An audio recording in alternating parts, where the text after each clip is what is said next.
আপনারা কি জানেন 1400 বছর আগে আমাদের প্রিয় নবী হযরতে মুহাম্মদ আহমদ মুস্তাফা সাল্লাল্লাহু আলাইহি ওয়াসাল্লামের সময় প্রথম ঈদুল ফিতরটা কেমন হয়েছিল?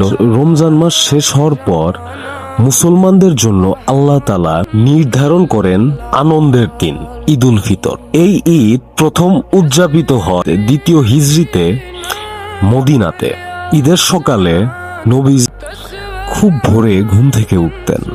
তিনি গোসল করতেন এবং পরিষ্কার জামা কাপড় পরতেন এবং কিছু খেজুর খেতেন।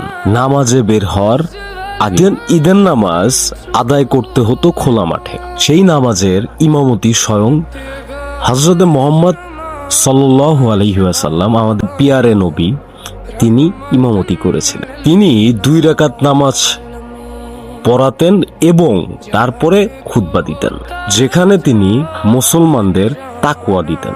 মুসল্লিরা একে অপরকে আলিঙ্গন করত। প্রথম ঈদ আমাদের শেখায় ঈদের আসল আনন্দ কাপড় চোপড়ে নয়, বরং দান এবং আল্লাহর সন্তুষ্টিতে। তাই এই ঈদে আপনাদের সকলকে ঈদের শুভেচ্ছা, ঈদ মোবারক।